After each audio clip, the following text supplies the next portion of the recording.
Hello dear students, मैं पंकज पालीवाल फिर से एक नई एडवांस प्रॉब्लम के साथ। डियर स्टूडेंट्स, आज की अपनी प्रॉब्लम है मैग्नेटिक मूवमेंट से related. Magnetic effect of current की प्रॉब्लम है, जिसके अंदर इस तरीके से दिया हुआ है कि एक कोन रखा हुआ है, एक इन्वर्ट कोन, जो यहाँ ओ पॉइंट के अलोंग इस तरीके से ओमेगा एंगुलर वेलोसिटी के साथ में रोटेट कर रहा है। इसकी हाइट कैपिटल एच है और इसकी रेडियस कैपिटल आर है। अपने को ये बताया गया है कि इस कोन की कर्व सरफेस के ऊपर यूनिफॉर्मली चार्ज डिस्ट्रीब्यूट है, जो कितना है, कैपिटल क्यू है।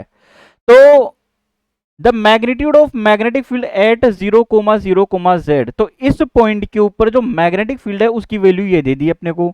तो इसमें अपने को ये फाइंड करना है कि एन की वैल्यू कितनी होगी, वो अपने को देखना है। तो सबसे पहले अपन ये देखते हैं कि इसके अंदर अपने को चार्ज कितना दिया है, क्यू। मैं ये मान लेता हूं कि सरफेस सरफेस चार्ज डेंसिटी, जो सरफेस चार्ज डेंसिटी है उसको मैं मान लेता हूं कितनी है, सिग्मा। तो सिग्मा इक्वस टू कितना होगा यहाँ पे अपने पास में, क्यू अपॉन ए, एरिया। तो एरिया कौन सा होगा, कर्व्ड सरफेस का, तो कितना होगा, पाई आर एल।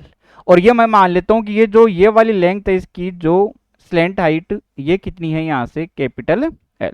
तो पाई आर एल हो गया अपने पास में। अब अपन ये देखते हैं कि यहां से एक मैं स्मॉल रिंग कट कर लेता हूं। ये यहां से एक रिंग कट कर ली मैंने, और ये मैं मान लेता हूं कि इस रिंग के ऊपर जो चार्ज है वो कितना है, डी क्यू है। और इसकी ये वाली जो लेंथ है वो स्मॉल एल ले लेता हूं, और इसकी रेडियस ले ली मैंने स्मॉल आर ले ली।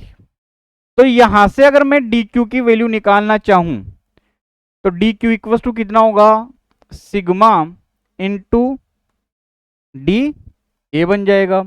डी ए क्या होगा यहाँ पे, इसका एरिया, इस वाले पोर्शन के लिए जिसके ऊपर ये चार्ज बिखरा हुआ है। तो यहां से अपन ये जो ट्राइंगल है, इस ट्राइंगल के अंदर अपन ये सिचुएशन निकाल सकते हैं। ये रेडियस यहाँ पे इसकी आर है, इसकी कैपिटल आर है, इसके लिए लेंथ स्मॉल है, इसके लिए टोटल कितनी है, कैपिटल एल है। तो मैं ये लिख सकता हूँ small R upon small L equal to capital R upon capital L. तो स्मॉल आर की वैल्यू कितनी हो जाएगी, capital R by L into small L. और जो ये रिंग अपन ने यहां से कट की है, इसकी जो थिकनेस है वो ले लेता हूं मैं यहां से डी एल। अब यहाँ पे जो डी एरिया है वो किसका आएगा, कि इस रिंग को मैं काट के बिल्कुल एक स्ट्रिप की तरह बिछा देता हूं। तो क्या होगा, इसका सरकमफ्रेंस इंटू इसकी थिकनेस, यानी कि 2 पाई आर इंटू डी एल। तो ये डी क्यू इक्वल टू मैं कितना लिख सकता हूं, सिग्मा की वैल्यू तो कितनी होगी, क्यू अपॉन पाई आर एल। और ये कितना हो जाएगा, 2 पाई आर इंटू डी एल बन जाएगा। तो यहां से डी क्यू की वैल्यू अपने पास में निकल के आ जाती है, अपने क्यू अपॉन, ये इससे कैंसिल आउट हो जाएगा, ये कैपिटल आर, ये एल होगी, ये 2 बन जाएगा। और स्मॉल आर की वैल्यू कितनी है अपने पास में, capital R by L into small L, और ये कितना बन गया यहाँ से, ये डी एल बन जाएगा यहाँ से। तो ये अपने पास में डी क्यू की वैल्यू अपने पास में निकल के आ जाती है 2Q, ये इससे कैंसिल आउट हो गया, upon capital L square small L into D L. ये अपने पास में डी क्यू की वैल्यू निकल के आ जाती है। अब अपन यहां से देखते हैं कि आई इक्वल टू कितना होता है, D Q upon D T. तो ये डी आई लिख लेता हूं, इसके अंदर जो करंट फ्लो हो रहा है। तो डी क्यू अपॉन टी, इसका मीन्स टी क्या है यहाँ पे, टाइम। और ओमेगा इक्वल टू कितना होता है, 2 पाई अपॉन टी। तो टी की जगह क्या लिख सकता हूँ मैं, 2 पाई अपॉन ओमेगा, क्योंकि अपने को इसको ओमेगा में कन्वर्ट करना पड़ेगा। तो 2 पाई अपॉन ओमेगा हो गया यहाँ से। तो ये अपने पास में डी आई की वैल्यू कितनी निकल के आ जाएगी, ओमेगा अपॉन 2 पाई। और डी क्यू कितना हो गया अपने पास में, 2Q upon capital L square small L into DL बन गया। यहां ये इससे कैंसिल आउट हुआ, तो डी आई की वैल्यू अपने पास में निकल के आ जाएगी, omega Q upon pi L square small L into D L बन जाएगा। अब अपन देख सकते हैं कि मैग्नेटिक मोमेंट एम, इसको मैं डी एम लिख सकता हूं, कितना होता है आई इंटू ए, तो D I into area of ring.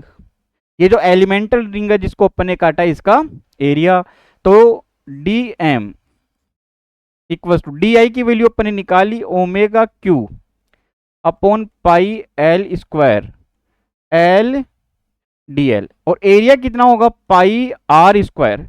Are किसकी रेडियस इसकी, तो पाई आर स्क्वायर, तो आर वो कितनी है ये वाली, यानी क्या लिख सकता हूं मैं R square small L square upon capital L square.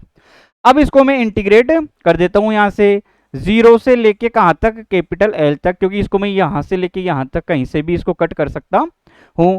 तो यहां से जीरो से लेके एल तक इसको इंटीग्रेट कर दिया, ये तो कितना निकल के आ जाएगा अपने पास में, एम निकल के आ जाएगा। तो ये ओमेगा क्यू अपॉन कितना हो जाएगा, ये pi L four, pi L four, ये ऊपर कितना है अपने पास में पाई, अंदर कितना बचेगा एल, और ये एल स्क्वायर, और ये कितना डी एल, ये कितना बच रहा है यहाँ पे ये डी एल, तो ये एल क्यूब बन गया। एल क्यूब का इंटीग्रेशन कितना हो जाएगा एल स्क्वायर बाई फोर, तो लिमिट रखूंगा तो ये निकल के आ जाएगा एल की पावर फोर अपॉन फोर हो जाएगा, ये इससे कैंसिल आउट हो जाएगा, ये यहाँ से इससे कैंसिल आउट हो जाएगा, तो ये अपने पास में निकल के आ जाएगा यहाँ पे ओमेगा क्यू अपॉन फोर निकल के आ जाएगा अपने पास में।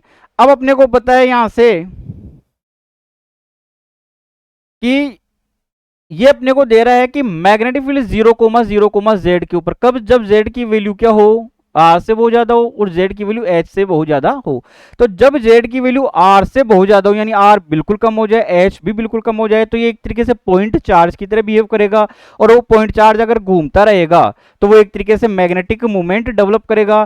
तो उस कंडीशन के अंदर जो मैग्नेटिक फील्ड होता है उसके एक्सियल पॉइंट पे वो कितना होता है, mu naught upon 4 pi 2m upon R cube, तो ये कितना बन जाएगा म्यू नॉट अपॉन 4 पाई, ये कितना हुआ यहां से 2, m की वैल्यू कितनी होगी ओमेगा क्यू बाई 4, एक यहाँ पे कितना बच रहा था आर स्क्वायर, ये आर स्क्वायर हो जाएगा यहाँ से, तो ये कितना हुआ यहाँ से ये R square omega Q R square by 4, नीचे कितना है आर क्यूब, तो आर कितना है अब यहाँ पे अपने को कितना दे दिया जेड, तो इसकी जगह कितना रख लूंगा मैं जेड क्यूब रख लूंगा, तो ये अपने पास में यहां से निकल के आ जाता है म्यू नॉट अपॉन 4 पाई, ये 2/4, इसको क्या लिख लेता हूं मैं 1/2 यानी कि 0.5, ये कितना हुआ ओमेगा क्यू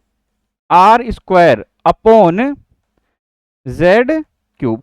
अब आप कंपेरिजन कर सकते हो, म्यू नॉट अपॉन 4 पाई है, क्यू आर स्क्वायर है, ओमेगा है, नीचे जेड क्यूब है, तो एन की वैल्यू यहां से कितनी निकल के आ रही है 0.5।